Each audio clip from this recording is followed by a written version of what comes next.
C'est à une expérience mystique que nous vous convions aujourd'hui. Entendez-vous ce chant millénaire qui caresse les voûtes des abbayes cisterciennes pour résonner à nos oreilles maintenant, jusque sur Internet? C'est celui de Damien Poiblot, artiste étonnant qui perpétue et revisite la tradition grégorienne depuis 35 ans. En résidence à l'abbaye du Toronnet pendant 8 ans jusqu'à l'année dernière, il développe aujourd'hui une activité de professeur tant à l'université que lors de masterclass. Il a par ailleurs fondé l'entreprise Chamad, qui propose des enceintes acoustiques exceptionnelles pour faire résonner dans nos salons la beauté de la musique pure. Nous l'avons rencontré alors qu'il sort son 8e album sur les grands offertoires. Place au duel.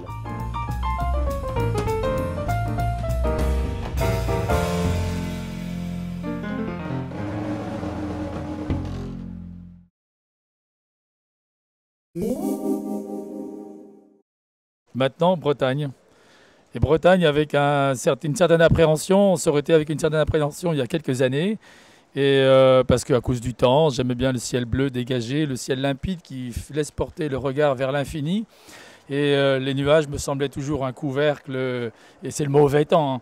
Et en fait, j'apprécie beaucoup.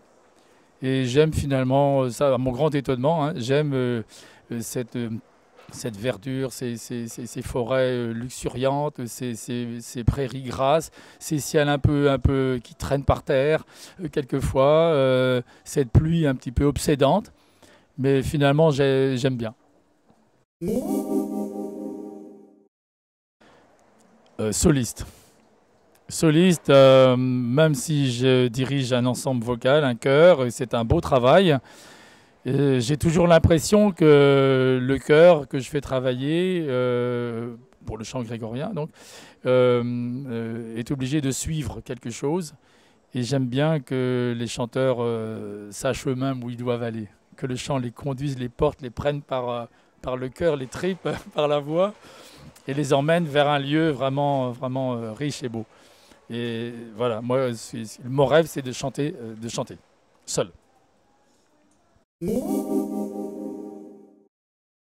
Alors musique modale évidemment, ma spécialité, donc mon goût, mon cœur, je ne sais pas pourquoi, me porte vers des musiques d'un autre millénaire. Et j'ai compris que le chant grégorien que je travaille depuis maintenant 35 ans était à mettre en perspective par rapport aux musiques, aux chants traditionnels du monde entier. J'ai écouté que ça pendant 20 ans, 15 ou 20 ans. Et il n'y a que ça que j'aime. Je n'entends pas l'opéra, j'entends peu la musique classique, j'entends peu, je veux dire, même quand j'écoute, j'entends peu ce qui se passe. Et la musique traditionnelle me bouleverse, quelle qu'elle soit pratiquement. Et le chant grégorien, compris comme une musique d'héritage, d'une grande tradition multiséculaire, millénaire, je devrais dire presque, dans ses racines en tout cas, me porte. Et ça, c'est un chant modal. Et évidemment, ce n'est pas du tout le même rapport que la tonalité. Hein. Alors, ce serait Olivier Messiaen, même si Olivier Messiaen, évidemment, s'inscrit dans une musique tonale, mais déjà peut-être plus élaborée, moins classique, en tout cas moins académique. Et parce qu'Olivier Messiaen était un grand amoureux du chant grégorien. C'est lui, quand même, qui a dit que le chant grégorien était le plus beau trésor que nous possédions en Europe. Et rien que ça mérite une révérence. Orient sans conteste, non pas parce que j'ai des racines orientales, mais peut-être je ne suis pas né au bon endroit, peut-être je ne suis pas né à la bonne époque, je ne sais pas. Mais moi, je me sens plus familier avec au moins l'idée que je me fais de l'Orient, mais une idée qui est quand même qui s'est posée un certain nombre de fois auprès de gens, dans la culture, dans ce que produit la culture en Orient. Alors l'Orient, c'est un mot très large, hein, parce que évidemment, il y a le Moyen et le Prochain, l'Extrême-Orient, mais où ce sont des mondes quand même très, très différents et très distants. Mais en même temps, on garde en Orient quelque chose, des traditions, et que l'Occident, non seulement a perdu, mais revendique d'avoir perdu comme un progrès. Et ça, je ne supporte pas. Alors esthétique, sûrement pas. Moi, je ne suis pas un esthète. Expressivité, oui, l'expressivité, c'est-à-dire ce qui ressort d'une vérité, de quelque chose de vrai. Moi, ce qui m'intéresse dans mon chant, c'est pas de faire de l'esthétique, parce qu'à une esthétique, on peut toujours opposer une autre esthétique. Ce qui m'intéresse, c'est de faire un geste vrai, un chant vrai, authentique, qui touche à quelque chose. Et quand je dis toucher à quelque chose, je dis toucher à l'humain au plus profond. Hein. C'est même assez mystérieux d'ailleurs. De toucher aux modes, aux structures modales qui sont un monde en soi, hein, que la tonalité en Occident nous a fait perdre. Et puis toucher au texte aussi, à la façon de les dire. Dans les mots, il y a des choses. Ces choses sont rendues présentes dans les mots. Et ça, il y a une alchimie qui se produit quand on sait dire les mots. Et en les chantant, ça prend des dimensions absolument insoupçonnées. Et pour moi, c'est vraiment cette expression qui fait le beau. C'est peut-être l'espace qui me fascine le plus. Il y a un côté enfin, on peut plus avoir l'impression, en tout cas, de saisir l'espace. Et quand on parle d'infini, on pense plus à un espace sans limite qu'à un temps sans limite. Je pense que c'est à travers l'espace que j'ai mieux perçu ce qu'était l'infinitude de Dieu, par exemple. Qui n'est pas le sans limite comme on le conçoit assez souvent.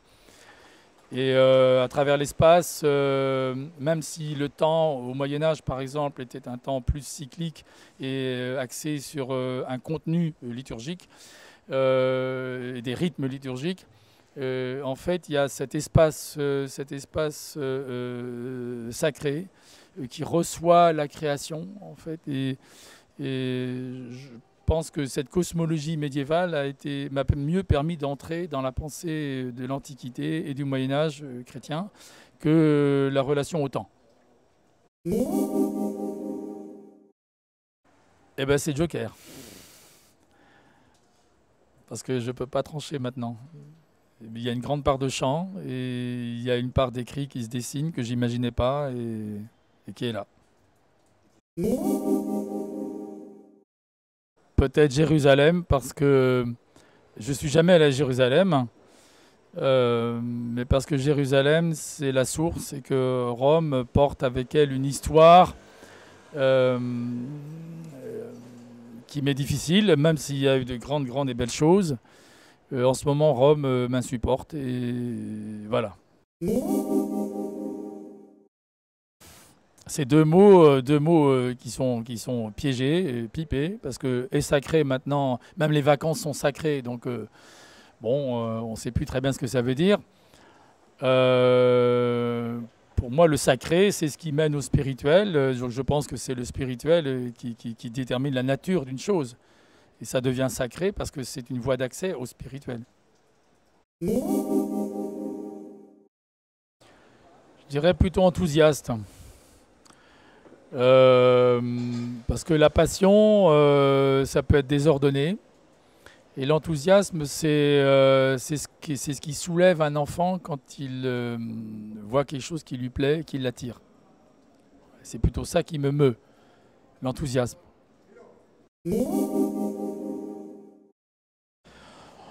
Bon, tradition, évidemment, mais tradition, pas des traditionalistes. Hein.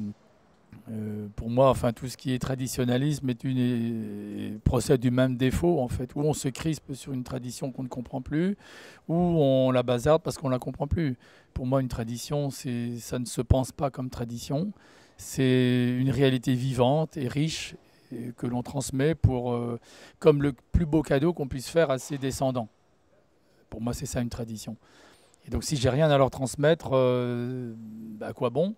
Et là, pour le coup, il n'y a pas d'espérance et il n'y a pas d'horizon. Et donc, la modernité se définit comme une anti-tradition, alors que la tradition ne se définit pas comme une anti-modernité. Ce qui est le cas des traditionalistes, justement.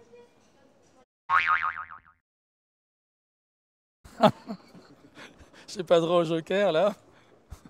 J'ai pas assez. Alors, plutôt Black ou Mortimer. Mortimer, je pense. Ouais, peut-être, je sais pas. Pour la barbe.